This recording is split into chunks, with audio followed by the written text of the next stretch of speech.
Hello മച്ചുമാരി, welcome back to Mallu explainer. ഇന്ന് നമുക്ക് നല്ലൊരു ഒന്നാം തരം ഇൻവെസ്റ്റിഗേഷൻ, മിസ്റ്ററി, കോമഡി ഇതെല്ലാം ഉള്ള ഒരു അടിപൊളി മൂവിയുടെ കഥ കേട്ടാലോ. ഒരു നാട്ടിൽ നടക്കുന്ന ഒരു കൊലപാതകം 20 വർഷങ്ങൾക്ക് ശേഷം അതുപോലെ മറ്റൊരെണ്ണം കൂടെ സംഭവിക്കുകയാണ്. ഈ രണ്ട് കൊലപാതകങ്ങളും നമ്മുടെ കഥാനായകനായിട്ടുള്ള ഏബിന്റെ ജീവിതം തന്നെ മാറ്റിമറിക്കുകയാണ്. അതുപോലെ ഏബിനെ കുറിച്ച് പറയുകയാണെങ്കിൽ 12ാമത്തെ വയസ്സ് മുതൽ ആ നാട് മുഴുവൻ അറിയപ്പെടുന്ന ഒരു ഡിറ്റക്റ്റീവ് ആയിരുന്നു. എന്നാൽ പെട്ടെന്ന് ഒരു ദിവസം അവന്റെ ലൈഫിൽ ഒരു കാര്യം സംഭവിച്ചു. ഒട്ടും പ്രതീക്ഷിക്കാത്ത ഒരു കാര്യം.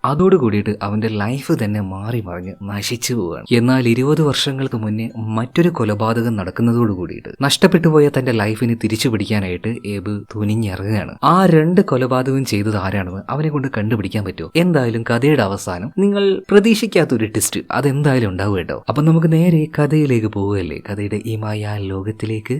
സിനിമയുടെ ആരംഭത്തിൽ തന്നെ ഒരു സ്കൂൾ സ്റ്റുഡന്റ് ആയിട്ടുള്ള ലൂസിയെ കാണിക്കുകയാണ്. ക്ലാസ്സെല്ലാം കഴിഞ്ഞ് ബാഗും തൂക്കി അവൾ അങ്ങനെ നടന്നു വരുന്നുണ്ട്. ആ നേരം അതിലൂടെ പോയ ഒരു കാറ് അവിടെ നിർത്തുകയാണ്. അവൾക്ക് നേരെ കൈ കാണിക്കുന്നുണ്ട്. അതേ നേരം തന്നെ ലൂസിയും ചിരിച്ചുകൊണ്ട് അങ്ങോട്ടേക്ക് ചെല്ലുകയാണ്. എന്നാൽ അവൾ ആ ഒരു കാറിൽ കയറിയോ പിന്നീട് എന്തെങ്കിലും സംഭവിച്ചോ എന്നൊന്നും കാണിക്കുന്നില്ല. ഇവിടെ പടത്തിന്റെ ടൈറ്റിൽ എഴുതി കാണിക്കുകയാണ്, ദ കിഡ് ഡിറ്റക്റ്റീവ്. ഇതിനുശേഷമാണ് നമ്മുടെ കഥാനായകനായിട്ടുള്ള ഏബിനെ കാണിക്കുന്നത്. സത്യം പറയുകയാണെങ്കിൽ ഏബിന്റെ ലൈഫ് എന്ന് പറഞ്ഞാൽ നശിച്ച് നാറാണക്കല്ലായി എന്നൊക്കെ പറയില്ലേ, അതുപോലൊരു ലൈഫ്. കൂട്ടുകാരില്ല, മര്യാദയ്ക്ക് ഒരു ഫാമിലി ഇല്ല. ഫാമിലി ഉണ്ട്, അച്ഛനും അമ്മയുണ്ട്. പക്ഷേ അവരുടെ വീട്ടിൽ താമസിക്കാതെ വാടകയ്ക്ക് വേറൊരു റൂം എടുത്ത് അവിടെയാണ് ഏബ് താമസിക്കുന്നത്. ഒരു അടക്കവും ചിട്ടയും ഒന്നുമില്ലാത്ത ഒരു കുത്തഴിഞ്ഞ ലൈഫ് എന്ന് പറയാം. എന്ന് കരുതി അനാവശ്യമായിട്ടുള്ള കാര്യമൊന്നും ഏബ് ചെയ്യാൻ പോകുന്നില്ല. ഒരു കൺട്രോൾ ഇല്ലാത്ത ലൈഫ്. ഇപ്പൊ ഏബിനെ കാണാനായിട്ട് അവന്റെ അച്ഛനും അമ്മയും വന്നിട്ടുണ്ട്. മോനെ, ഇങ്ങനെ കായാ മതിയോ, നമുക്കൊന്ന് മാറണ്ടേ എന്നൊക്കെ ചോദിക്കുമ്പോൾ ഏബ് പറയണ, അച്ഛാ നിങ്ങൾ എന്തേ പറയുന്നത്? ഈ നാട്ടിലെ അറിയപ്പെടുന്ന ഒരു ഡിറ്റക്റ്റീവ് അല്ല ഞാൻ. ഓ, വലിയ ഡിറ്റക്റ്റീവ്. നിനക്കിപ്പോ പഴയതുപോലെ കേസൊന്നും കിട്ടുന്നില്ലല്ലോ എന്ന് അവന്റെ അച്ഛൻ ചോദിച്ചപ്പോൾ, ഉണ്ടച്ചാ കേസ് കിട്ടുന്നുണ്ട്, പക്ഷേ വലിയ വലിയ കേസൊന്നുമല്ല, ചെറിയ ചെറിയ കേസുകൾ, ഒരു 10-100 ഓരോ കേസിനും വെച്ച് കിട്ടും. എന്റെ പൊന്നു മോനെ, നീ ഒരിക്കലും മാറാൻ പോകുന്നില്ല. പിന്നീട് ഏബിന്റെ അച്ഛൻ ഭാര്യയെ നോക്കിയിട്ട്, നീ വരുന്നുണ്ടോ? ഇവൻ എന്തായാലും നന്നാൻ പോകുന്നില്ല, നമുക്ക് പോകാന്ന് പറഞ്ഞിട്ട് ഏബിന്റെ അമ്മയും കൂട്ടിയിട്ട് അവന്റെ അച്ഛൻ അവിടുന്ന് പോവാണ്. എന്തായാലും വൈകുന്നേരം ആയപ്പോൾ ഒന്ന് ചില്ലാകാൻ വേണ്ടിയിട്ട് ഏബ് നേരെ അവിടെ ഉണ്ടായിരുന്ന ഒരു ബാറിലേക്ക് ചെല്ലുന്നുണ്ട്. രണ്ടെണ്ണം വീശിക്കഴിഞ്ഞ് പുറത്തേക്ക് വന്ന സമയത്ത് അവിടെ തന്നെ പുറത്ത് ഒരാളുണ്ടായിരുന്നു. തൽക്കാലം നമുക്ക് അയാളെ നോബിൾ എന്ന് വിളിക്കാം. ഈ നോബിൾ ഒരു കാരണമില്ലാതെ ഏബിനെ അവിടെ ഇട്ട് നല്ല അടിക്കുകയാണ്. ആ അടിയും മേടിച്ച് കീശയിലിട്ട് വീട്ടിലേക്ക് പോകല്ലാതെ ഏബിനൊന്ന് തിരിച്ചു കൊടുക്കാൻ പോലും പറ്റുന്നില്ല കേട്ടോ. അങ്ങനെ നടന്നു പോകുന്ന സമയത്ത് ഏബ് പറയുന്നുണ്ട്, ഈ കാണുന്ന അടിയൊക്കെ കിട്ടുന്നത് എന്തുകൊണ്ടാണെന്നറിയോ? കുറച്ച് വർഷങ്ങൾക്ക് മുന്നേ ഞാൻ ചെയ്തു വെച്ച കാര്യങ്ങൾ കൊണ്ട് തന്നെയാണ്. എനിക്ക് ഇടയ്ക്കിടയ്ക്ക് ഇതുപോലെ അടി കിട്ടാറുണ്ട്. ഒരു വിഷമമില്ലാതെ ഞാൻ അതൊക്കെ മേടിച്ചു കൂട്ടാറുമുണ്ട്. അപ്പോ എന്താണ് എന്റെ കഥ എന്ന് ഞാൻ നിങ്ങൾക്ക് പറഞ്ഞുതരാം. ചെറുപ്പത്തിലേ ഒരു 12 വയസ്സായിരിക്കുന്ന സമയത്ത് എനിക്ക് ഭയങ്കരമായിട്ടുള്ള ഒരു ടാലന്റ് ഉണ്ടായിരുന്നു. ഒരു അടിപൊളി ഡിറ്റക്റ്റീവ് ആയിരുന്നു ഞാൻ. അതുകൊണ്ട് തന്നെ വീടിന്റെ ഗാർഡനിൽ ഒരു മരത്തിന്റെ മുകളിൽ ചെറിയൊരു ഓഫീസെല്ലാം കെട്ടിയിട്ട് പല പല കേസുകൾ ഞാൻ അറ്റൻഡ് ചെയ്യാറുണ്ടായിരുന്നു. പാവ കാണാനില്ല, ബോക്സ് കാണാനില്ല, റബ്ബർ കാണാനില്ല എന്നൊക്കെ പറഞ്ഞിട്ട് പല കേസുകൾ ഉണ്ടാവും. ഈ കുട്ടികളാണ് കേസ് കൊണ്ടുവന്ന് കൊടുക്കുക. അതെല്ലാം കണ്ടുപിടിച്ചു കൊടുത്ത് അതിന് മാന്യമായ ഒരു $5-10 അവൻ അതിന്റെ ഫീസ് ആയിട്ട് മേടിക്കുകയും ചെയ്യും. അതുപോലെ തന്നെ അച്ഛന്റെയും അമ്മയുടെയും കൂടെ ഈ ഏബ് സിനിമ കാണാനിരിക്കുകയാണെങ്കിൽ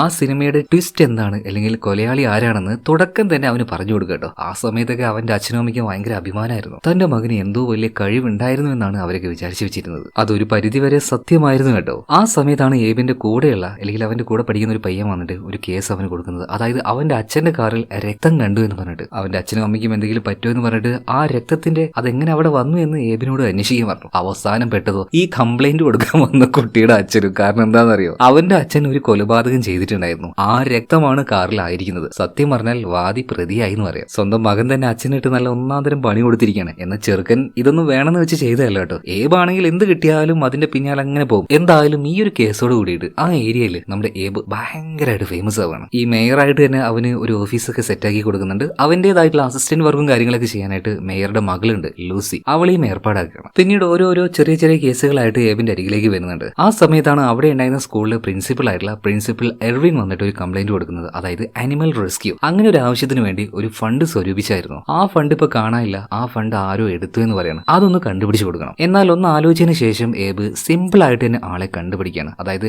നോബിൾ എന്ന് പറഞ്ഞ ആളുണ്ടല്ലോ, അയാളെ കഴിഞ്ഞ ആഴ്ച പട്ടി കടിച്ചായിരുന്നു. അതുകൊണ്ട് തന്നെ ഇത്തരം ജീവികളോട് അവന് ഭയങ്കര വെറുപ്പാണ്. മിക്കവാറും ആ ഒരു റെസ്ക്യൂ നടക്കാതിരിക്കാൻ ഫണ്ട് അടിച്ചു മാറ്റിയിട്ടുണ്ടാവുക ആ നോബിൾ തന്നെയായിരിക്കും. എന്തായാലും മേബി ഇങ്ങനെ പറഞ്ഞതുകൊണ്ട് തന്നെ നോബിൾ നന്നായിട്ട് പെട്ടുപോവാണ് കേട്ടോ. ആ പകയാണ് നോബിളിന്റെ ഉള്ളിൽ ഇപ്പോഴും ഉള്ളത്. അതുകൊണ്ട് തന്നെ ഏബിനെ കാണുമ്പോൾ ഇടക്കിടക്ക് 2 കൊട്ട് നോബിൾ കൊടുക്കാറുമുണ്ട്. അതൊക്കെ അവിടെ കിട്ടെ. ഈ ചെറിയ പ്രായത്തിൽ 12 വയസ്സുള്ള സമയത്ത് ഏബിന്റെ അടുത്ത് സഹായം ചോദിച്ച് പോലീസ് കോൺസ്റ്റബിൾസ് തന്നെ വരികയായിരുന്നു. കോൺസ്റ്റബിൾ ക്ലിയറി പല ഡൗട്ടുകളും പല കേസുകളെ കുറിച്ചും നമ്മുടെ ഏബിനോട് പറയുന്നുണ്ട്. സോ അതൊന്നും നിന്നൊക്കെ ചില കാര്യങ്ങൾ മനസ്സിലാക്കി ഏബ് അത് പറഞ്ഞു കൊടുക്കുകയാണ്. അതായത് എന്തോ ഒരു മയക്കുമരുന്ന് ഗ്രൂപ്പാണ്, റെഡ് ഷ്യൂ ഗ്യാങ്ങോ അങ്ങനെ എന്തോ ഒന്ന്. സോ അവൻ പറയുന്ന കാര്യങ്ങളൊക്കെ ഏകദേശം കറക്റ്റും ആയിരുന്നു കേട്ടോ. അതുകൊണ്ട് തന്നെ എല്ലാവർക്കും നല്ല റെസ്പെക്റ്റ് ആണ്. അങ്ങനെ ഇരിക്കുകയാണ് നമ്മുടെ ഏബിന്റെ കൂടെ അസിസ്റ്റന്റ് ആയിട്ട് ജോലി ചെയ്യുന്ന ഒരു പെൺകുട്ടി ഉണ്ടായിരുന്നില്ലേ, ലൂസി. അവളെ കാണാതാകുന്നത്, അതായത് സിനിമയുടെ ആരംഭത്തിൽ നമ്മൾ കണ്ട ആ ഒരു വിഷ്വൽ ഉണ്ടല്ലോ, റോഡരികിലൂടെ സ്കൂൾ കഴിഞ്ഞ് വരുന്ന ആ ഒരു പെൺകുട്ടി, അവളാണ് ലൂസി. നമ്മുടെ ഏബിന്റെ അസിസ്റ്റന്റ് ആയിട്ട് വർക്ക് ചെയ്ത പെൺകുട്ടി തന്നെ. അവളെ പെട്ടെന്ന് ഒരു ദിവസം കാണാതാവുകയാണ്. എന്നാൽ എവിടെ പോയി, എന്ത് സംഭവിച്ചു എന്നൊന്നും ആർക്കും അറിയില്ല. എന്നാൽ ഇതൊരു മിസ്സിംഗ് കേസ് അല്ലെങ്കിൽ ഒരു മർഡർ കേസ് ആവാൻ സാധ്യതയുണ്ട് കേട്ടോ. എന്തൊക്കെയായാലും ഇങ്ങനെ ഒരു കേസിലേക്ക് കുട്ടിയായിട്ടുള്ള നമ്മുടെ ഏബിന് അങ്ങ് ഡയറക്റ്റ് ചെന്ന് കയറാൻ പറ്റില്ല. അതുകൊണ്ട് തന്നെ പോലീസുകാർ അവന് സഹായത്തിന് വിളിക്കും എന്നുള്ള ആ ഒരു പ്രതീക്ഷയിൽ ഏബ് കാത്തിരിക്കുകയാണ്. അതുപോലെ ചില നാട്ടുകാരും ഏബിന് നന്നായിട്ട് വിശ്വസിക്കുന്നുണ്ട്. അവൻ എങ്ങനെയെങ്കിലും ലൂസിയെ കണ്ടുപിടിച്ചോളും എന്നുള്ള ആ ഒരു വിശ്വാസം. എന്നാൽ ചെറിയ പ്രായമുള്ള കുട്ടി ആയതുകൊണ്ട് തന്നെ ഏബിന് തേടി പോലീസുകാർ വന്നില്ല, അവന്റെ സഹായം ചോദിച്ചില്ല. അതുപോലെ തന്നെ നാട്ടുകാരും അവന്റെ മേലെ അർപ്പിച്ച ഒരു വിശ്വാസം ഉണ്ടല്ലോ, അതൊക്കെ പതിയെ പതിയെ കുറഞ്ഞു വരികയാണ്. ആരും ഇപ്പൊ ഏബിനെ മൈൻഡ് ആക്കാതെയായി. ലൂസിയെ കണ്ടുപിടിക്കാനും പറ്റിയില്ല, അവൾക്ക് എന്ത് സംഭവിച്ചു എന്ന് ആർക്കും ഇതുവരെയായിട്ട് ഒന്നും അറിയില്ല. അപ്പൊ അതിന്റെ ആ ഒരു കുറ്റബോധവും നാട്ടുകാരുടെ ആ ഒരു അവഗണനയും എല്ലാം കൂടിയായിട്ട് ഏബിന്റെ ലൈഫ് ഒരുമാതിരി ഒരു കോഞ്ഞാട്ട അവസ്ഥയിലേക്ക് പോവാണ്. പക്ഷെ എന്തൊക്കെയായാലും ഞാനൊരു ഡിറ്റക്റ്റീവ് ആണ്, ഈ ഒരു ഫീൽഡിലല്ലാതെ മറ്റൊരു തരത്തിലും മറ്റൊരു ജോലിക്ക് ഞാൻ പോയില്ല എന്ന് ഏബ് ചെറുപ്പത്തിലെ ദൃഢനിശ്ചയം എടുത്തിട്ടുണ്ട്. അതുപോലെ തന്നെ അവൻ ചെറുപ്പത്തിൽ സെറ്റപ്പ് ആക്കിയ ഒരു ഓഫീസ് ഉണ്ടല്ലോ, അത് തന്നെയാണ് അവന്റെ ഇപ്പോഴത്തെയും ഓഫീസ്. എന്നാൽ അസിസ്റ്റന്റ് ആയിട്ട് പുതിയൊരു ലേഡിയെ വെച്ചിട്ടുണ്ട്, ഗ്രാൻഡ്. നാട്ടുകാരെ പോലെ തന്നെയാണ് അസിസ്റ്റന്റ് ആയിട്ടുള്ള ഗ്രാൻഡ്. അവളുടെ ബോസ് ആയിട്ടുള്ള ഏബിന് യാതൊരു റെസ്പെക്റ്റും അവള് കൊടുക്കാറില്ല. അങ്ങനെ കൊടുക്കാൻ മാത്രം അവനൊന്നും ചെയ്തിട്ടുമില്ലാന്നേ, ചെറിയ ചെറിയ വള്ളി വാളി കേസുകളല്ലാതെ വേറെ ഒന്നും ഇവിടെ വരാറില്ല. അങ്ങനെ ഒരു ദിവസം ഏബിനെ തേടിയിട്ട് കരോളിൻ എന്നൊരു പെൺകുട്ടി വരുന്നുണ്ട് കേട്ടോ. ഒരു ടീനേജ് ആയിട്ടുള്ള പെൺകുട്ടിയാണ്. അപ്പോൾ അവളെ കണ്ടപ്പോൾ തന്നെ ഏബ് വിചാരിച്ചു എന്തെങ്കിലുമൊക്കെ ഇതുപോലെ സാധാരണത്തെ പോലെ തന്നെ വള്ളി കേസായിരിക്കും. ഷൂ കാണാനില്ല, പേഴ്സ് കാണാനില്ല, ബാഗ് കാണാനില്ല, അങ്ങനെ എന്തെങ്കിലുമൊക്കെ ആയിരിക്കും എന്ന് വിചാരിച്ചിട്ടാണ് ഏബ് അവളോട് സംസാരിക്കാൻ തുടങ്ങിയത്. എന്നാൽ ഏബിനെ തന്നെ ഞെട്ടിച്ചുകൊണ്ട് അവള് പറഞ്ഞത്, എനിക്കൊരു മർഡർ കേസ്, അതാണ് നിങ്ങൾക്ക് തരാനുള്ളത്. എന്റെ ബോയ് ഫ്രണ്ട് ആയിട്ടുള്ള പാട്രിക്കിന്റെ ഡെഡ് ബോഡി ഇവിടെ ഉണ്ടായിരുന്ന ആ ഒരു കായലിൽ വെച്ച് കിട്ടി. അവന്റെ ശരീരത്തിൽ 17ഓളം തവണ കത്തി വെച്ച് ആരും ഒരാളെ കുത്തിയിട്ടുണ്ട്. അവനോട് വല്ലാത്ത പകയുള്ള ഒരാൾ. പോലീസ് അന്വേഷണം നടത്തുന്നുണ്ട്. എന്നാൽ ഇതുവരെയായിട്ടും അവർക്ക് യാതൊരു സൂചനയും കിട്ടിയിട്ടില്ല. അതുകൊണ്ട് ഏബ്, നിങ്ങൾ ഈ ഒരു കേസ് ഏറ്റെടുക്കണമെന്ന് പറയണം. എന്നാൽ അതൊരു മർഡർ കേസ് ആണ് എന്ന് അറിഞ്ഞപ്പോൾ തന്നെ ഏബിന് ഭയങ്കരമായിട്ട് ആവേശമായി. എന്നാൽ ആ ആവേശം കരോളിൻ അവളുടെ മുന്നിൽ വെച്ച് കാണിക്കാതെ ഞാൻ ആലോചിക്കട്ടെ, നാളെ വാ എന്ന് പറഞ്ഞിട്ട് അവളെ പറഞ്ഞു വിടുകയാണ്. പിന്നീട് ഈ കാര്യം പറയാനായിട്ട് ഏബ് അവന്റെ അച്ഛന്റെയും അമ്മയുടെ അടുത്തേക്ക് ചെല്ലുകയാണ്. അച്ഛനോട് കാര്യങ്ങൾ പറഞ്ഞപ്പോൾ പൊന്നു മോനെ വെറുതെ ആവശ്യമില്ലാത്ത പരിപാടിക്ക് നിൽക്കണ്ട. അപ്പൊ ഏബ് പറയണ, അച്ഛാ എന്ത് പറഞ്ഞാലും ഇങ്ങനെ തടസ്സം നിൽക്കാതെ ഒന്ന് ആലോചിച്ച് നോക്കി, 200ഓളം കേസുകൾ ഞാൻ അന്വേഷിച്ചിട്ടുണ്ട്. അപ്പൊ ഏബിന്റെ അച്ഛൻ പറയണ്, 200 കേസുകൾ, ഓരോരോ പെൻസിലും റബ്ബറും പോയ കേസുകൾ. നീ തന്നെ പോയിട്ട് മർഡർ കേസ് അന്വേഷിക്കുക. നീ എത്ര മർഡർ കേസ് അന്വേഷിച്ചിന്? ഇപ്പൊ ഏബ് പറയണ്, അത് പിന്നെ 0, ഒരെണ്ണം പോലും അന്വേഷിച്ചിട്ടില്ല. ഇപ്പൊ അവന്റെ അച്ഛൻ പറയണ, പൊന്നു മോനെ നാറി കൊളാവുണ്ടെങ്കിൽ ഈ കേസ് നിന്ന് വിട്ടു നിന്നു ഒഴിവാക്കിക്കോ എന്ന് പറയണ. എന്ന് ഏബ് പറയണ, എന്റെ പൊന്നച്ചാ നിങ്ങൾ എപ്പം നോക്കിയാലും എന്നിങ്ങനെ ഒരു തോൽവിയായി കാണാതെ എപ്പോഴെങ്കിലും ഒന്ന് സപ്പോർട്ടായിട്ട് നിൽക്കുന്ന പറഞ്ഞിട്ട് ദേഷ്യത്തിൽ അവൻ അവിടെ ഇറങ്ങി പോവാണ്. പിറ്റേ ദിവസം തന്നെ കരോളിനെ വിളിക്കുന്നുണ്ട്. കേസ് ഞാൻ ഏറ്റെടുക്കാന്ന് പറയാണ്. പിന്നീട് അവളുടെ ബോയ് ഫ്രണ്ട് ആയിട്ടുള്ള പാട്രിക്കിനെ കുറിച്ച് പല കാര്യങ്ങളും ചോദിക്കുന്നുണ്ട്. അവൻ ഡ്രഗ്സ് യൂസ് ചെയ്യാറുണ്ടോ? അങ്ങനെയാണെങ്കിൽ ഇവിടുത്തെ ആ ഒരു പ്രധാന ഗ്യാങ് ഉണ്ടല്ലോ, റെഡ് ഷ്യൂ ഗ്യാങ്, അവരുമായിട്ട് എന്തെങ്കിലും പ്രശ്നം ഉണ്ടായിട്ടുണ്ടാവും എന്ന് കരോളിൻ പറയാണ്. അവൻ ഒരു സിഗരറ്റ് പോലും വലിക്കാറില്ല. എന്നാ പിന്നെ ഗ്യാംബ്ലിംഗ് അങ്ങനെ എന്തെങ്കിലും പരിപാടി ഉണ്ടോ? അങ്ങനത്തെ ഒരു പരിപാടി ഇല്ല എന്ന് പറയാണ്. ഇപ്പോൾ ഏബ് വിചാരിക്കുകയാണ് ഇങ്ങനെ ഒരു പരിപാടി ഇല്ല, പിന്നെ എന്തായിരിക്കും? എന്തായാലും നമുക്ക് അവന്റെ വീട്ടിലേക്ക് പോകണ്ട, പകരം അവന്റെ സുഹൃത്തുക്കളിൽ നിന്ന് തുടങ്ങാന്ന് പറയണം. അങ്ങനെ കരോളിൻ ഇപ്പോൾ ഏബിനെയും കൂട്ടിയിട്ട് മരിച്ചുപോയ പാട്രിക്കിന്റെ ഒരു സുഹൃത്തിന്റെ അടുത്തേക്ക് ചെല്ലുന്നുണ്ട്. ഒരു കേസന്വേഷണത്തിന്റെ ഭാഗമായിട്ട് വന്നതാന്ന് അവനോട് പറയുന്നുണ്ട്. എന്നാൽ ആ പയ്യൻ വന്ന വാർഡിന് ഏബിനെ അടിമുടി ഒന്ന് നോക്കാണ്. എന്നിട്ട് കരോളിനോട് ഒരു കാര്യം പറയുന്നുണ്ട്. ഇവനെയാണോ നീ കേസ് ഏൽപ്പിച്ചത്? അയ്യേ,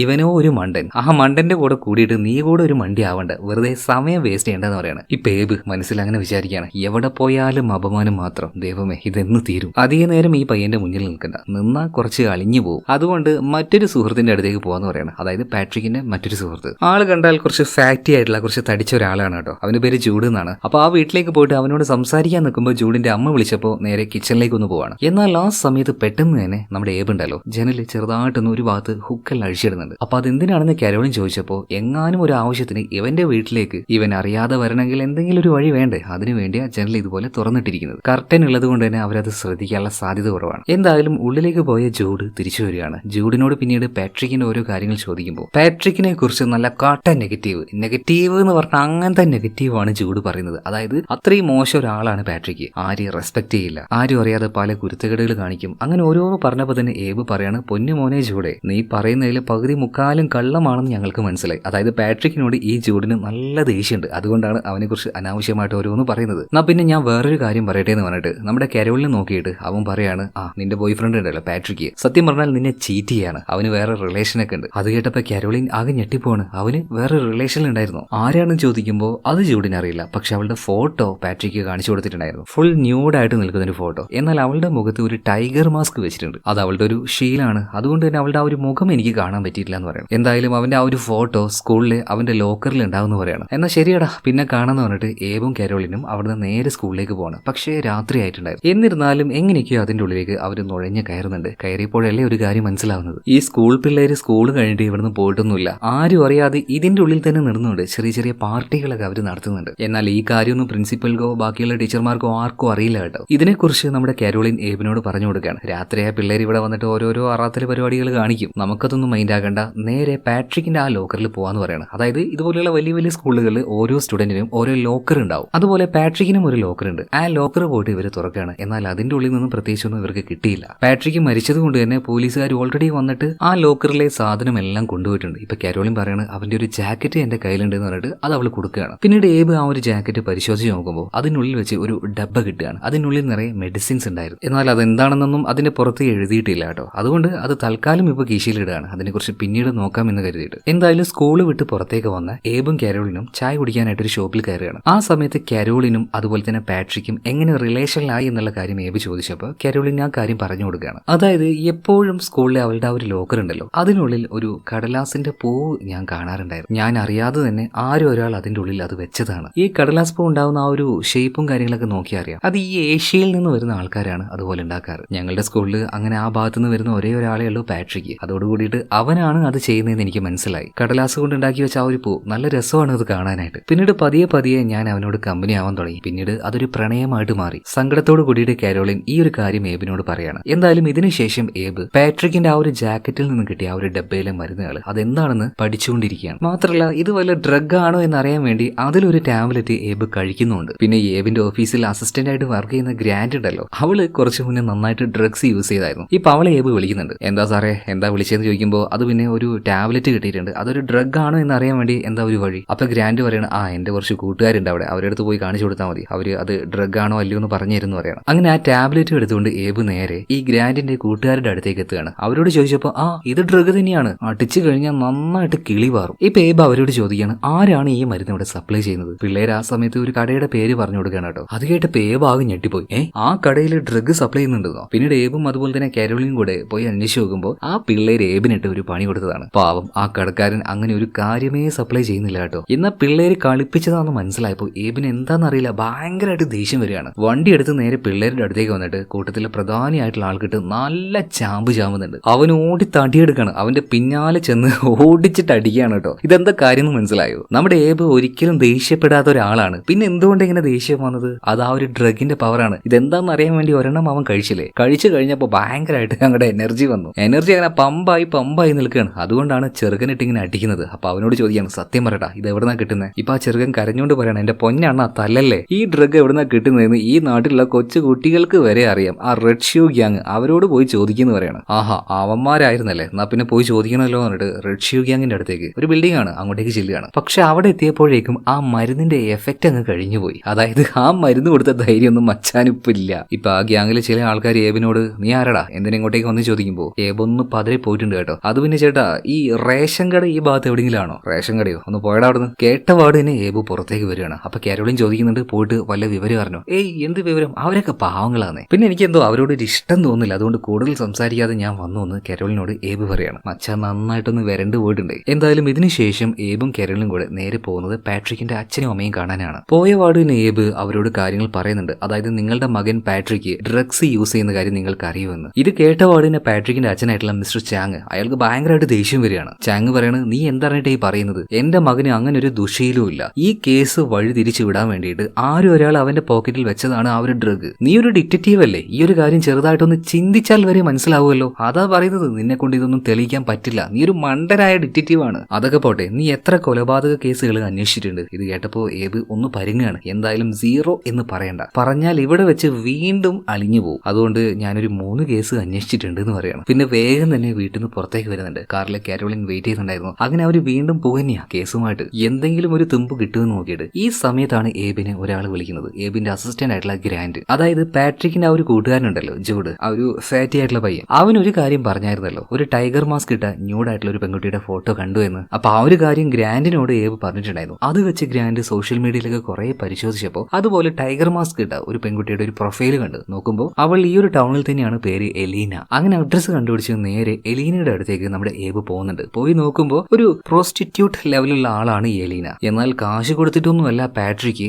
എലീനയുടെ അടുത്തേക്ക് പോവാറ്. രണ്ടുപേർക്കും അങ്ങോട്ടും ഇങ്ങോട്ടും ഇഷ്ടമായിട്ട് തന്നെയാണ്. അതുകൊണ്ട് തന്നെ അവർ അങ്ങോട്ടും ഇങ്ങോട്ടും കൂടുതലായിട്ട് സംസാരിച്ചിട്ടുണ്ടാവുമല്ലോ. അതുകൊണ്ട് പാട്രിക്കിന് ആരെങ്കിലും ശത്രുക്കളായിട്ടുണ്ടോ അല്ലെങ്കിൽ എങ്ങനെ എന്തെങ്കിലും സംഭവം ഉണ്ടായിട്ടുണ്ടോ എന്ന് ഈ എലീനയോട് ചോദിക്കുമ്പോൾ അങ്ങനെയൊന്നും ഉണ്ടായിട്ടില്ല, ആളൊരു പാവം പയ്യനാ. അല്ല, അവൻ വല്ല ഡ്രഗ്സോ കാര്യങ്ങളോ ഉപയോഗിക്കാറുണ്ടായിരുന്നു, ആ റെഡ് ഗ്യാങ്ങുമായിട്ട് അവന് വല്ല ബന്ധം ഉണ്ടായിരുന്നു. ഇത് ചോദിച്ചപ്പോൾ എലീന പറയണേ അങ്ങനെയൊന്നുമില്ല, പക്ഷേ നിർഭാഗ്യവശാൽ അവന്മാരുടെ പണി പിള്ളേർക്ക് കിട്ടാറുണ്ട്. ഇത് കേട്ടപ്പോ ഏബ് പറയണേ നീ എന്താ പറഞ്ഞേ, എനിക്ക് മനസ്സിലായില്ല, ഒന്ന് വിശദമായിട്ട് പറയോ? അപ്പൊ എലീന പറഞ്ഞു കൊടുക്കുകയാണ്, അതായത് സ്കൂളിൽ പല രീതിയിലും റെഡ് ഗ്യാങ് ഡ്രഗ്സ് വിൽക്കുന്നുണ്ട്, അതിന് പലതരം കുട്ടികളെ യൂസ് ചെയ്യാറുണ്ട്. അപ്പൊ ഈ കാര്യത്തിൽ സംശയം തോന്നിയത് കൊണ്ട് തന്നെ പ്രിൻസിപ്പാൾ ഉണ്ടല്ലോ എല്ലാ കുട്ടികളുടെയും ലോക്കറിന്റെയും നമ്പർ ഓഫീസ് റൂമിൽ മേടിച്ചു വെച്ചിട്ടുണ്ട്. ആരൊക്കെയാണ് ഇതുപോലെ ഡ്രഗ്സ് യൂസ് ചെയ്യുന്നത് അല്ലെങ്കിൽ ആരുടെ ലോക്കറിലാണ് അതുള്ളതെന്ന് വേണമെങ്കിൽ പ്രിൻസിപ്പലിന് വന്ന് തുറന്നു നോക്കാം, അവരുടെ പെർമിഷൻ ഇല്ലാതെ തന്നെ. എന്നാൽ ഇത്രയും ആയിരക്കണക്കിന് സ്റ്റുഡൻസ് ഉണ്ടാകുമ്പോൾ എല്ലാവരുടെയും ഷെൽഫ് പോയിട്ട് ഈ പ്രിൻസിപ്പൾക്ക് തുറന്നു നോക്കാൻ പറ്റുമോ? അതുകൊണ്ട് റെഡ് ഗ്യാങ് അവരുടെ ഡ്രഗ്സ് എപ്പോഴും ഈ നന്നായിട്ട് പഠിക്കുന്ന അല്ലെങ്കിൽ വലിയ അലമ്പൊന്നും ഇല്ലാത്ത പിള്ളേരുണ്ടല്ലോ അവരുടെ ആ ഒരു ഷെൽഫിൽ കൊണ്ടുവെക്കും. എന്തായാലും പ്രിൻസിപ്പൽ തുറന്നു നോക്കുക അലമ്പ് കളിക്കുന്ന പിള്ളേരുടെ ലോക്കർ മാത്രമായിരിക്കുമല്ലോ. എലീന ഈ ഒരു കാര്യം പറഞ്ഞ സമയത്ത്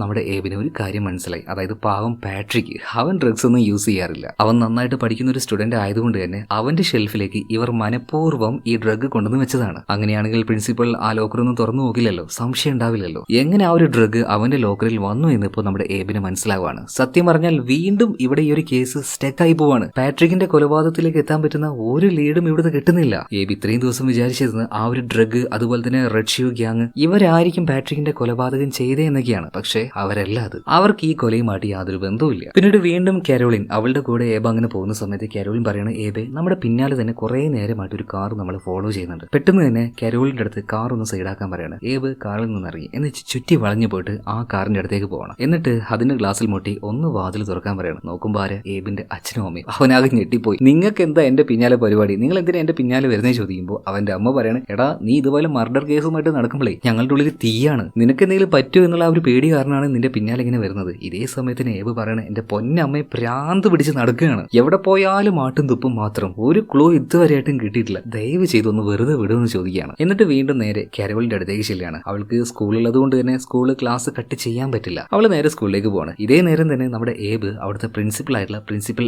എർവിനെ കാണാൻ ചെല്ലുന്നുണ്ട്. പിന്നീട് പ്രിൻസിപ്പാളോട് പാട്രിക്കുമായി ബന്ധപ്പെട്ട എന്തെങ്കിലും വിവരങ്ങൾ നിങ്ങൾക്ക് തരാൻ പറ്റുമോ, എന്തെങ്കിലും അറിയുമെന്ന് ചോദിക്കുമ്പോൾ പ്രിൻസിപ്പൽ ചോദിക്കുകയാണ്, അല്ല നീ എന്തിനാ ആ കാര്യങ്ങളൊക്കെ അന്വേഷിക്കുന്നത്? അത് പിന്നെ മരിച്ചുപോയി പാട്രിക് ഉണ്ടല്ലോ അവന്റെ ഗേൾഫ്രണ്ട് ആയിട്ടുള്ള കാരോളിൻ ആ കേസ് എന്നെയാണ് ഏൽപ്പിച്ചിരിക്കുന്നത്. ഇപ്പൊ പ്രിൻസിപ്പാൾ പറയണ ഓഹോ അപ്പൊ ഒരു മർഡർ കേസിന്റെ പിന്നാലെയാണല്ലേ, ശരി പാട്രിക്കുമായി ബന്ധപ്പെട്ട ചില വിവരങ്ങൾ ഞാൻ തരാം, പക്ഷെ അതിന് മുന്നേ ആയിട്ട് എനിക്ക് നീ വേറൊരു കേസ് തെളിയിച്ചു തരണം. അങ്ങനെയാണെങ്കിൽ പാട്രിക്കുമായി ബന്ധപ്പെട്ട ഒരു വിവരം ഞാൻ നിനക്ക് തരാമെന്ന് പറയണം. ശരിയെന്ന് ഏബ് പറഞ്ഞു. പിന്നീട് പ്രിൻസിപ്പൽ അദ്ദേഹത്തിന് ആ ഒരു പ്രശ്നം പറഞ്ഞു കൊടുക്കുകയാണ്. അതായത് സ്കൂളിന്റെ വാതിലും കാര്യങ്ങളെല്ലാം പൂട്ടിപ്പോയാലും പിറ്റേ ദിവസം രാവിലെ ആയിട്ട് വന്നു നോക്കുമ്പോൾ ബിയർ ബോട്ടിലും അതും ഇതും കുറെ ഫുഡ് പ്രിന്റും കാര്യങ്ങളൊക്കെ കാണാനുണ്ട്. ഇതെങ്ങനെയാ വരുന്നതെന്ന് യാതൊരു പിടുത്തവുമില്ല. എന്നാൽ അത് വലിയൊരു ആനക്കാര്യമൊന്നുമല്ല. ഏബിന് നന്നായിട്ട് അറിയാം എന്തുകൊണ്ടാണ് രാത്രി അങ്ങനെ അവിടെ സംഭവിക്കുന്നതെന്നൊക്കെ. രാത്രി പിള്ളേര് ചുമ്മാ ചില്ലാവാൻ വേണ്ടി വരുന്നുണ്ട്. ആ കാര്യം ഏബ് അതുപോലെ തന്നെ പ്രിൻസിപ്പാളോട് പറയണം. ആഹാ അവന്മാരായിരുന്നല്ലേ, ശരിയാക്കി കൊടുക്കാം. എന്തായാലും പ്രിൻസിപ്പൽ അയാളുടെ വാക്ക് പാലിക്കുകയാണ്. അതായത് പാട്രിക്കുമായി ബന്ധപ്പെട്ട ഒരു വിവരം ഇപ്പൊ പ്രിൻസിപ്പൽ കൊടുക്കുന്നുണ്ട്. അതെന്താണെന്ന് വെച്ചിട്ടുണ്ടെങ്കിൽ പാട്രിക്ക് നോർമലി നോക്കുകയാണെങ്കിൽ അത്യാവശ്യം നല്ലൊരു പയ്യൻ തന്നെയാണ്, നന്നായിട്ട് പഠിക്കും, അത്യാവശ്യം അച്ചടക്കൊക്കെ ഉണ്ട്. എന്നാൽ ഈ പാട്രിക്കിനെ കുറിച്ച് ഒരാൾ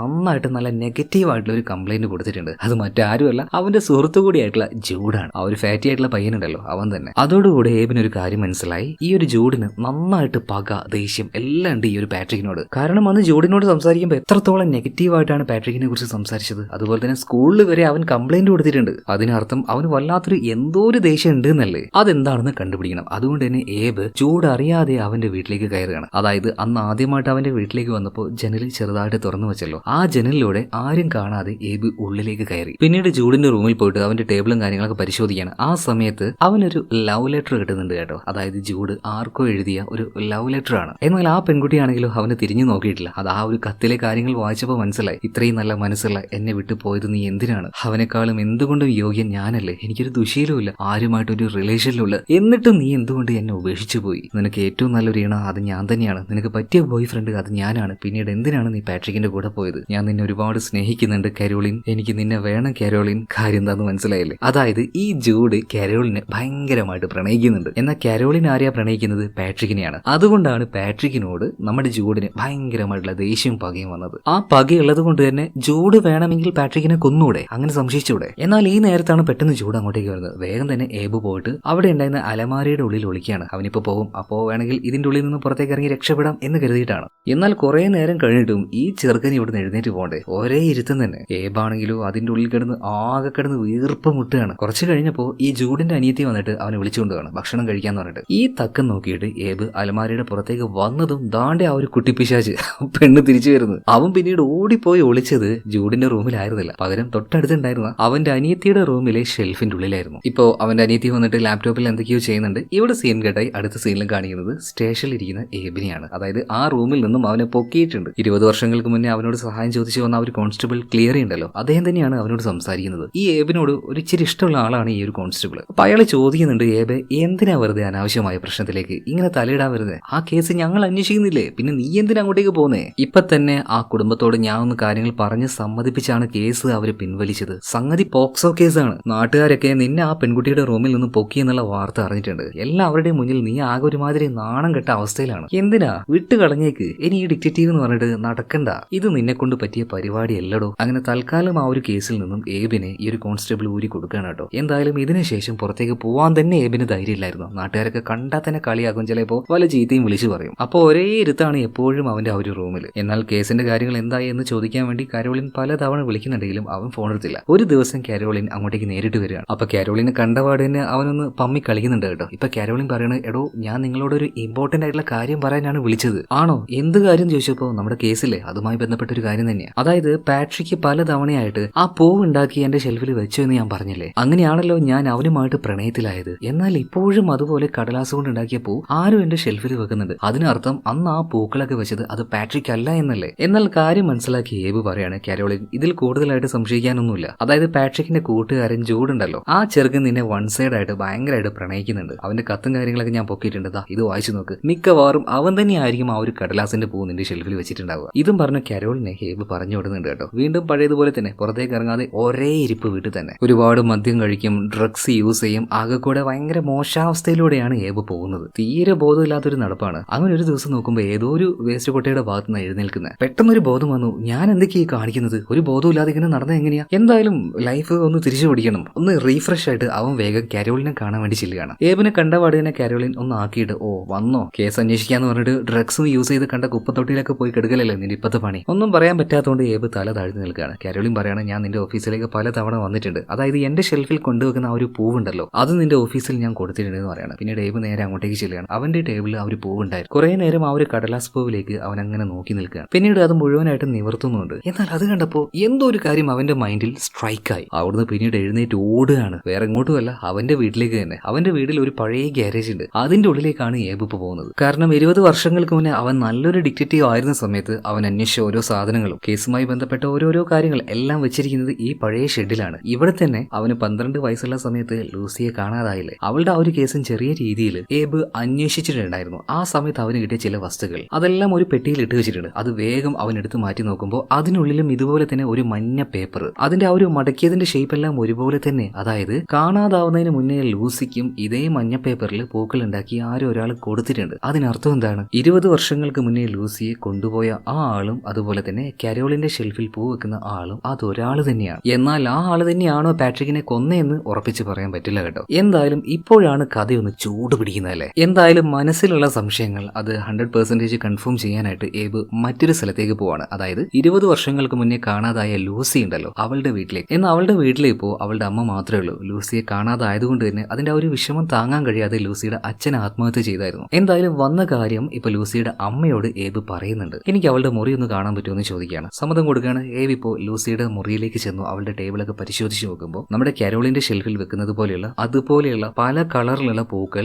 ആ ഷെൽഫിലും ഉണ്ടായിരുന്നു. അതിനർത്ഥം കാരോളിന് പൂ കൊടുത്ത അതേ ആള് പല തവണയായിട്ട് ലൂസിക്കും പൂവ് കൊടുത്തിട്ടുണ്ട്. പെട്ടെന്ന് തന്നെ ഏബ് നമ്മുടെ കാരോളിനെ വിളിക്കുകയാണ്. കാരണം അവളുടെ ജീവന് ആപത്താണെന്ന് ഏബിന് മനസ്സിലായി. പൂ കൊടുത്ത് ലൂസിയെ വശത്താക്കിയ ആ ആള് മിക്കവാറും കാരോളിനെയും തട്ടിക്കൊണ്ടുപോകാനുള്ള അല്ലെങ്കിൽ കൊല്ലാനുള്ള സാധ്യത വളരെയധികം കൂടുതലാണ്. അപ്പൊ അവളെ വിളിച്ച് ഏബ് പറയുന്ന കാര്യം എന്താ വെച്ചാൽ, ഒരു കാരണവശാലും നീ പുറത്തേക്ക് പോകാൻ പാടില്ല, വളരെയധികം സേഫ് ആയിട്ട് തന്നെ അവളുടെ വീട്ടിൽ ഇരിക്കണം എന്നാണ്. എന്തായാലും ഒരുവിധം കാര്യങ്ങൾ ഏബ് കണ്ടുപിടിച്ചല്ലോ. അപ്പൊ ഒന്ന് റിലാക്സ് ആവാനായിട്ട് ഒന്ന് ബാറിലേക്ക് പോവാം. പിന്നെ ചെറുതായിട്ട് ഡ്രിങ്ക്സ് കഴിച്ചുകൊണ്ടിരിക്കുന്ന സമയത്ത് അവിടെ ഉണ്ടായിരുന്ന മദ്യം ഒഴിച്ചു കൊടുക്കുന്ന ആ ആള് ചോദിക്കുകയാണ്, അല്ല ഏബേ, നീ ആ ഒരു നോബിളുമായിട്ട് എന്താ പ്രശ്നം? എന്തെങ്കിലുമൊക്കെ ഉണ്ടെങ്കിൽ അങ്ങോട്ടും ഇങ്ങോട്ട് പറഞ്ഞു തീർത്തൂടെ? വേണമെങ്കിൽ അവനോടൊന്ന് ക്ഷമയും ചോദിച്ചൂടെ? ഈ നോബിളും ഏബും തമ്മിലുള്ള പ്രശ്നം എല്ലാവർക്കും അറിയുന്ന കേട്ടോ. 20 വർഷങ്ങൾക്ക് മുന്നേ സ്കൂളിലെ ആനിമൽ റെസ്ക്യൂ ഫണ്ട് കാണാതായതിന് പിന്നില് ഈ നോബിളാണെന്ന് ഏബ് പറഞ്ഞേ പിന്നെ അന്ന് മുതൽ അവൻ ആ ഒരു ദേഷ്യം തുടങ്ങിയതാണ്. എന്നാൽ കേസെല്ലാം തെളിഞ്ഞു. എന്തായാലും ആ ഒരു ഫണ്ട് എടുത്തത് നോബിൾ ആയിരുന്നില്ല. നിനക്ക് വേണമെങ്കിൽ അവനോടൊന്ന് ക്ഷമ പറഞ്ഞ പ്രശ്നങ്ങളൊക്കെ തീർത്തോടെ എന്ന് ചോദിക്കുമ്പോൾ ഏബ് പറയണ അതൊന്നും പറ്റില്ല, എന്നെ കൊണ്ടൊന്ന് ക്ഷമ പറയാൻ പറ്റില്ല എന്ന് പറയണം. എന്നാൽ പെട്ടെന്ന് നമ്മുടെ ഏബിന്റെ ചിന്തകൾ എന്തൊക്കെയോ ചിന്തിച്ചു കൂടാണ് പല കാര്യങ്ങളും. അതായത് നല്ലൊരു ഒന്നാം തരം ഡിറ്റക്റ്റീവ് എന്ന് പറഞ്ഞാൽ ആ ഒരു അന്വേഷണ സമയത്ത് പല ഭാഗത്തുനിന്നും പല കാര്യങ്ങൾ കാണും, കേൾക്കും, എക്സ്പീരിയൻസ് എല്ലാം ചെയ്യല്ലോ. ഒരു ഘട്ടത്തിൽ ആ പലതവണ കേട്ടതിനെ കണ്ടതിനെ എല്ലാം യോജിപ്പിക്കുമ്പോഴാണല്ലോ ഇവർക്ക് നല്ലൊരു ക്ലൂ കിട്ടുക, അല്ലെങ്കിൽ കേസുമായിട്ടുള്ള വലിയൊരു ഹിന്റ് കിട്ടുക. അതുപോലെ ഒരു കാര്യം പെട്ടെന്ന് ഏബിന്റെ തലയിൽ കിടന്ന് കറങ്ങാൻ തുടങ്ങുകയാണ്. പല കാര്യങ്ങളും ഉണ്ട് അതിലൊരെണ്ണം നോബിൾ ആണ് സ്കൂൾ ഫണ്ട് കട്ടേന്ന് പറഞ്ഞിട്ട് അവനെ ആദ്യമൊക്കെ കുറ്റവാളിയാക്കിയെങ്കിലും അവനല്ല അത് ചെയ്തത്. പിന്നെ ആരായിരിക്കും ആ ഒരു ഫണ്ട് എടുത്തത്? അതുപോലെ തന്നെ സ്കൂളിലെ എല്ലാ കുട്ടികളുടെയും ലോക്കറിന്റെ നമ്പർ അത് ഓഫീസിൽ കൊടുക്കാറുണ്ട്. കാരണം പിള്ളേര് വല്ല ഡ്രഗ്സോ കാര്യങ്ങളോ അവരുടെ ഷെൽഫിൽ വെക്കുന്നുണ്ടോ എന്ന് ഇവിടുത്തെ ടീച്ചേഴ്സിന് അറിയാൻ വേണ്ടിയിട്ട്. അതുപോലെ നമ്മുടെ കരോളിൻ പല തവണയായിട്ട് ഏബിനോട് പറഞ്ഞിട്ടുണ്ട്. അതായത് അവളുടെ പിന്നാലെ എപ്പോഴും ആരോ ഉള്ളതുപോലെ ഒരു തോന്നല് കരോളിന് ഉണ്ടായിരുന്നു. എപ്പോഴും അടുത്ത് ആരോ നിൽക്കുന്നത് പോലെ. ഇതൊക്കെ കൂടി ആയപ്പോ ഏബിന് വല്ലാത്തൊരു സംശയം മൈൻഡിൽ തോന്നി തുടങ്ങി. ആരായിരിക്കും ആ ഒരു കൊലയാളി എന്നുള്ള ആ ഒരു കാര്യം. സോ അത് ആരാണെന്ന് പോലും പറയാതെ അവൻ നേരെ ഒരു വീട്ടിലേക്ക് ചെല്ലുകയാണ്. ആ വീട്ടിലെ ആൾ അറിയാതെ തന്നെ ആ വീടിന്റെ ഉള്ളിലേക്ക് അവൻ കയറി പറ്റുന്നുണ്ട്. കയറിയ വാർഡനെ വീടിന്റെ പല സ്ഥലത്തും അവൻ പരിശോധിക്കുമ്പോൾ ഒരു ലോക്കർ കാണാണ്. അത് തുറന്നപ്പോൾ അതിനുള്ളിൽ ഒരു പെട്ടിയുണ്ട്. ആ പെട്ടിയും ലോക്കായിരുന്നു. ചാവിയില്ലാതെ അത് തുറക്കാൻ പറ്റില്ല. പിന്നീട് അവന്റെ കയ്യിലുണ്ടായിരുന്ന ഒരു പിൻ ഉപയോഗിച്ച് എങ്ങനെയൊക്കെയോ ആ ഒരു പെട്ടി തുറന്നപ്പോൾ അതിനുള്ളിലെ ഒരു ചിത്രം കണ്ട് അവനാകെ ഞെട്ടിപ്പോയി കേട്ടോ. കാരണം അവന്റെ എല്ലാ സംശയങ്ങളും 100% ശരിയാണ്. കൊലയാളിയെ അവൻ കണ്ടുപിടിച്ചു കഴിഞ്ഞു. എന്തായാലും ആ ഒരു പെട്ടിയിൽ കണ്ട ചിത്രം അതെന്താണെന്ന് അറിയോ? നമ്മുടെ പാട്രിക്കിന്റെ കയ്യിലുണ്ടായിരുന്ന ഒരു ചിത്രമായിരുന്നു. അതായത് പാട്രിക്കിനെ കുറിച്ച് കുറ്റം മാത്രം പറയുന്ന ജൂഡ് അന്നൊരു കാര്യം പറഞ്ഞായിരുന്നല്ലോ. പാട്രിക്കിന് വേറൊരു ഗേൾ ഫ്രണ്ട് ഉണ്ട്. അവളുടെ മുഖമൊന്നും കണ്ടിട്ടില്ല. കാരണം അവള് ഒരു ടൈഗർ മാസ്ക് ഇട്ടിരിക്കുകയാണ്. അതുപോലെ തന്നെ ന്യൂഡായിട്ടാണ് അവൾ ഇരുന്നത്. എന്നാൽ ആ ഒരു ഫോട്ടോ നമ്മുടെ പാട്രിക്കിന്റെ ഷെൽഫിൽ നിന്നും ഇവർക്ക് കിട്ടിയിട്ടില്ല. പകരം ആ ഫോട്ടോ ദാണ്ടെ ഇവിടെ കിടക്കുന്നത്. അത് ഈ വീട്ടിലെ ഈ ഷെൽഫിൽ വരണമെങ്കിൽ ഈ വീടിന്റെ ഉടമസ്ഥനായിരിക്കുമല്ലോ യഥാർത്ഥ കൊലപാതകി. എന്നാൽ അപ്പം തന്നെ വാതിൽ തുറന്ന് ആരും അങ്ങോട്ടേക്ക് വരികയാണ്. വേഗം തന്നെ ഏബ് കട്ടിലിനടിയിൽ പോയിട്ട് വിളിക്കുന്നുണ്ട്. ഇപ്പൊ വീടിന്റെ ഉടമസ്ഥന് ഉള്ളിലേക്ക് വരുമ്പോൾ അയാളുടെ കാല് മാത്രം ഏബ് കാണുകയാണ്. എന്നാൽ ആ ആള് നിലത്ത് വീട് കിടക്കുന്ന ആ ഒരു പിന്ന് കണ്ടപ്പോ തന്നെ ആ കില്ലർക്ക് കാര്യം മനസ്സിലായി. ഇതുപോലെ വീടിന്റെ ഉള്ളിൽ കയറിയിട്ട് ഇമാതിരി പരിപാടി കാണിക്കണമെങ്കിൽ അത് മിക്കവാറും ഏബ് തന്നെയായിരിക്കണം. ഡിറ്റക്റ്റീവ് ഏബ്, ഈ വീടിന്റെ ഏത് ഭാഗത്താടാ നീ ഒളിച്ചിരിക്കുന്നത് എനിക്കറിയില്ല, പക്ഷേ മര്യാദക്ക് ഇറങ്ങി വന്നു എന്ന് പറയാണ്. പതിയെ പതിയെ ഏബ് ആ കട്ടിലിനടിയിൽ നിന്നും പുറത്തേക്ക് ഇറങ്ങുകയാണ് കേട്ടോ. ഈ സമയത്താണ് കഥയിലെ പ്രധാന ട്വിസ്റ്റ് അത് നമ്മളെ കാണിക്കുന്നത്. പക്ഷെ അതിന് മുന്നേ ആയിട്ട് നമ്മുടെ ഈ ഒരു വീഡിയോ ലൈക്ക് ചെയ്യാതെ കാണുന്നവർ വീഡിയോ ഒന്ന് ലൈക്ക് ചെയ്ത് പറ്റുവാണെങ്കിൽ ചാനലും ഒന്ന് സബ്സ്ക്രൈബ് ചെയ്യും. അച്ഛന്മാരെ, നിങ്ങൾക്ക് എനിക്ക് തരാൻ പറ്റുന്ന ഏറ്റവും വലിയൊരു സപ്പോർട്ട് എന്ന് പറയുന്നത് അത് തന്നെയാണ്. ഒന്ന് ചാനൽ സബ്സ്ക്രൈബ് ചെയ്ത് തരിക. ഓക്കെ, ചെയ്തില്ലേ? സബ്സ്ക്രൈബ് ചെയ്തില്ലേ? ഇനി കഥയിലേക്ക് തിരിച്ചു വരാം. ഇപ്പൊ ഏബ് ഒരാളുടെ മുന്നിൽ പോയിരിക്കുന്നുണ്ടല്ലോ. ആ ആള് അത് മറ്റാരുമല്ല, സ്കൂൾ പ്രിൻസിപ്പൽ ആയിട്ടുള്ള പ്രിൻസിപ്പാൾ എർവിൻ ആയിരുന്നു. ഇയാളാണപ്പോ യഥാർത്ഥ കൊലയാളി. കൊലപാതകം മാത്രമല്ല, ഇയാൾ വേറൊരു പരിപാടി കൂടെ കാണിച്ചിട്ടുണ്ട് കേട്ടോ. അതിപ്പോ നമ്മുടെ ഏബിന് മനസ്സിലായി. 20 വർഷങ്ങൾക്ക് മുന്നേ അനിമൽ റെസ്ക്യൂ ഫണ്ട് അത് കട്ടെടുത്തതും അത് ഒളിപ്പിച്ചതും മറ്റാരുമല്ല, ഇതേ പ്രിൻസിപ്പൽ തന്നെയാണ്. എന്നിട്ട് ഒരു കള്ളനെ ഉണ്ടാക്കാൻ വേണ്ടി മാത്രം ഏബിനോട് എടാ ഇതുപോലെ കാശ് പോയി, ആരായിരിക്കും എടുത്തിട്ടുണ്ടാവുക എന്നൊക്കെ ഏബിനോട് ചോദിച്ചപ്പോ ഒരു സാധ്യത വെച്ച് ഏബിൻ നോബിളിനെ കണ്ടുപിടിക്കുക ചെയ്തത്. എന്നാൽ അത് വെറും ഒരു സാധ്യതയായിരുന്നു. പാവം നോബിൾ അന്ന് പെട്ടുപോയി. എന്നാൽ ഇത് മാത്രമാണ് ഈ പ്രിൻസിപ്പൽ ചെയ്തു കൂട്ടിയ കാര്യങ്ങൾ അല്ല. ഇയാൾക്ക് ചെറിയൊരു അസുഖമുണ്ട്. അസുഖം എന്ന് പറഞ്ഞാൽ ഈ പ്രായത്തിലും ഇയാൾക്ക് ചെറിയ പെൺകുട്ടികൾ ആവശ്യമാണ്, ഇയാളുടെ കാമവെറി കാണിക്കാനായിട്ട്. അതിനുവേണ്ടി 20 വർഷങ്ങൾക്ക് മുന്നേ ലൂസിയെ തട്ടിക്കൊണ്ടുപോയതും ഇതേ പ്രിൻസിപ്പാൾ തന്നെയാണ്. സിനിമയുടെ ആരംഭത്തിൽ ഒരു കാറിലേക്ക് നോക്കി ലൂസി ചിരിച്ചായിരുന്നല്ലോ. ആ കാറിൽ ഉണ്ടായിരുന്നത് മറ്റാരും ആയിരുന്നില്ല, പ്രിൻസിപ്പാൾ ആയിരുന്നു. സ്കൂളിലെ പ്രിൻസിപ്പളാണ്. അതുപോലെ തന്നെ അവൾക്ക് നേരിട്ട് പരിചയമുണ്ട്. അതുകൊണ്ടാണ് ആ കാറിലിരുന്ന ആളെ അവൾ നോക്കി ചിരിച്ചത് തന്നെ. അതുമാത്രമല്ല, സ്കൂളിലുള്ള എല്ലാ പിള്ളേരുടെയും ലോക്കറിന്റെ പാസ്വേഡ് ഓഫീസിൽ സബ്മിറ്റ് ചെയ്യണം എന്നൊരു നിയമം ഉണ്ടല്ലോ. എന്നാൽ ആ പാസ്വേഡ് മുഴുവനും പ്രിൻസിപ്പാളുടെ കയ്യിലാണ്. അതുകൊണ്ട് തന്നെ കരോളിന്റെ ആ ഒരു ഷെൽഫിൽ എന്നും ആ പൂക്കൾ വെച്ചിരുന്നത് ഇതേ പ്രിൻസിപ്പാൾ തന്നെയാണ്. കാരണം കരോളിനോടും ഒരു ഇഷ്ടം ഇയാൾക്ക് വന്നു തുടങ്ങിയിട്ടുണ്ടായിരുന്നു. അതിനുവേണ്ടി അവളുടെ ഷെൽഫിൽ സ്ഥിരമായിട്ട് പൂ വെച്ചെങ്കിലും കരോളിൻ തെറ്റിദ്ധരിച്ചു അത് പാട്രിക് ആണ് വെച്ചെന്ന് കരുതിയിട്ട് അവനോട് പ്രണയം ഉണ്ടായി. എന്നാൽ കരോളിൻ അതുപോലെ തന്നെ പാട്രിക് രണ്ടുപേരുടെയും പ്രണയം ഈ പ്രിൻസിപ്പൽ നോക്കി കാണുന്നുണ്ടായിരുന്നു. ഇയാൾക്ക് അതൊട്ടും സഹിക്കാൻ പറ്റിയില്ല. ഭയങ്കരമായിട്ടുള്ള ദേഷ്യവും പകയും പ്രിൻസിപ്പലിന് ഈ പാട്രിക്കിനോട് വന്നു. അതായത് പ്രിൻസിപ്പൽ ഒരു പെൺകുട്ടിയെ നോട്ടം ഇട്ട് കഴിഞ്ഞാൽ ആ പെൺകുട്ടിയെ വെർജിൻ ആയിട്ട് തന്നെ അയാൾക്ക് വേണം. എന്തായാലും ഈ കരോളിനും പാട്രിക്കും പ്രണയത്തിലാകുമ്പോൾ അവർ തമ്മിൽ റിലേഷൻ ഉണ്ടാവുമല്ലോ. അപ്പോൾ അവളുടെ ഒരു വെർജിനിറ്റി നഷ്ടപ്പെട്ടു പോയാലോ. അതുകൊണ്ടാണ് ആ പകയിലാണ് കരോളിന്റെ ബോയ് ഫ്രണ്ട് പാട്രിക്കിനെ പ്രിൻസിപ്പൽ 17 തവണ കുത്തി കൊന്നു കളഞ്ഞത്. കണ്ടാൽ എന്തൊരു യോഗ്യൻ, എന്നാൽ കയ്യിലിരിപ്പോ എന്റെ പൊന്നുമക്കളെ ഇമാതിരി ഒരു മനുഷ്യൻ. എന്നാൽ ഈ ഒരു പ്രിൻസിപ്പാൾ ഈ കോലത്തിലാവാനുള്ള കാരണം ഇയാൾക്ക് കുഞ്ഞുങ്ങൾ ഉണ്ടാവില്ല. പലരും അപമാനിച്ചു, പല രീതിയിൽ കളിയാക്കി. ഇങ്ങനെയെല്ലാം ചെയ്തു കൂട്ടാൻ അതും ഒരു കാരണമായി കേട്ടോ. പിന്നെ ബേസിക്കലി ആളൊരു വൃത്തികെട്ടവനാണ്. ചെറിയ കുട്ടികളോട് മാത്രം ഒരു ഇഷ്ടം തോന്നുന്ന ഒരു പ്രത്യേകതരം സൈക്കോ. എന്തായാലും ഇതേ നേരം തന്നെ ഇയാൾ ഒരു കത്തി എടുക്കുന്നുണ്ട്. കത്തി എടുത്ത വാർഡിനെ ഏബ് ഒന്ന് ഞെട്ടിപ്പോവാണ്. ആദ്യമായിട്ട് കിട്ടിയ മർഡർ കേസ് തെളിയിച്ച വാർഡ് തന്നെ എന്റെ മർഡർ ഇവിടെ നടക്കുമോ ദൈവമേ എന്ന് വിചാരിച്ചു വെക്കുമ്പോൾ പ്രിൻസിപ്പൾ സ്വയം കത്തി ദേഹത്ത് കയറ്റി മരിച്ചു കളയാണ്. അതായത് ഇനി ഇയാൾക്ക് രക്ഷയില്ല, ഫുള്ള് അപമാനിക്കപ്പെട്ടവനായിട്ട് ജീവിക്കേണ്ടി വരും. അങ്ങനെ ഒരു ജീവിതത്തിനോട് ഇയാൾക്ക് താല്പര്യമില്ല. എന്തായാലും ഇത് കണ്ടപ്പോൾ ഏബ് വിചാരിക്കാണ് ഈ ചങ്ങായി ചാവേണ്ടവൻ തന്നെയാണ്. എന്തായാലും കുറച്ചു നേരം കൊണ്ട് അവൻ നന്നായിട്ടൊന്ന് വരണ്ടുപോയി. കുടിക്കാനായിട്ട് ഒരു ഇച്ചിരി വെള്ളം എടുക്കാനായിട്ട് ഫ്രിഡ്ജ് തുറന്നപ്പോൾ അതിൽ നിറയെ ഗ്രേപ്പ് ജ്യൂസുകൾ. എന്തായാലും അതിലൊരെണ്ണം കുടിക്കാൻ വേണ്ടി അവൻ എടുക്കുന്നുണ്ട്.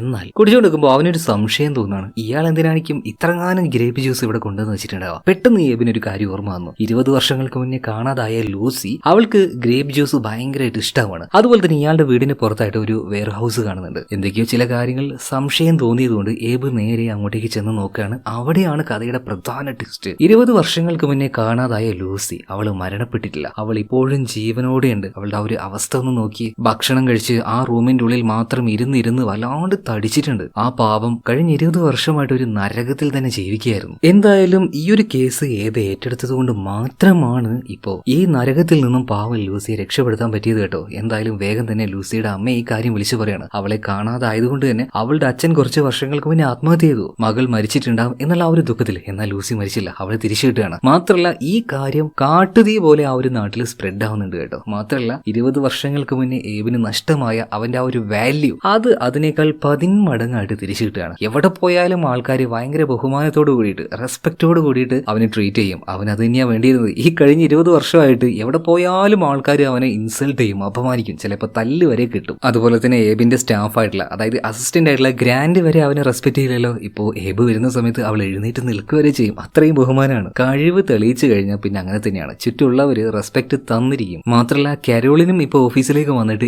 ഏബിനോട് നന്ദി പറയാണ്. എങ്ങാനും ഈ ഒരു കേസ് ഏബ് തെളിയിച്ചില്ലായിരുന്നെങ്കിൽ പ്രിൻസിപ്പൽ എർവിൻ അവളെയും തട്ടിക്കൊണ്ടുപോയനെ. അവൾക്കും ഇതുപോലെ നരകതുല്യമായ ഒരു ജീവിതം കിട്ടിയാണ്. എല്ലാം കഴിഞ്ഞു, ലൈഫ് പഴയതുപോലെ ആയിട്ടുണ്ട്. അതുപോലെ തന്നെ ഏബിനെ കാണാനായിട്ട് അച്ഛനും അമ്മയും വരെ വന്നിരിക്കുകയാണ്. വന്നപാട് തന്നെ ഏബിനെ ഇത്രയും ദിവസം സപ്പോർട്ട് ചെയ്യാതിരുന്ന അച്ഛനും അമ്മയും അവൻ ഒരുപാട് പ്രശംസിക്കുകയാണ് കേട്ടോ. നീ വിജയിക്കുന്നു, ഞങ്ങൾക്ക് നന്നായിട്ട് അറിയായിരുന്നടാ, നീ ഞങ്ങളുടെ മകൻ തന്നെയാണ്, ഒരുപാട് കഴിവുകൾ നിനക്കുണ്ട്. ഇത് പറഞ്ഞ് അവൻ എല്ലാത്തിനും സപ്പോർട്ടും കൊടുക്കുന്നുണ്ട്. ഇത് കണ്ട സമയത്ത് ഏബ് അവിടെ നിന്നങ്ങോട്ട് കരയാണ്. കഴിഞ്ഞ 20 വർഷമായിട്ട് ഇതിനു വേണ്ടിയായിരുന്നു അവൻ കാത്തിരുന്നത്. ഒരൊറ്റ കേസോട് കൂടിയിട്ട് അവന്റെ ലൈഫ് തന്നെ ആകെ മാറി മറിയാണ്. ഇത് കാണിച്ചുകൊണ്ട് സിനിമ ഇവിടെ തീരുകയാണ്. അപ്പൊ ഈ ഒരു സിനിമ നിങ്ങൾക്ക് ഇഷ്ടമായിട്ടുണ്ടാവും എന്ന് ഞാൻ കരുതുകയാണ്. അപ്പൊ അടുത്ത വീഡിയോയിൽ നമുക്ക് വീണ്ടും കാണാം. Okay, by.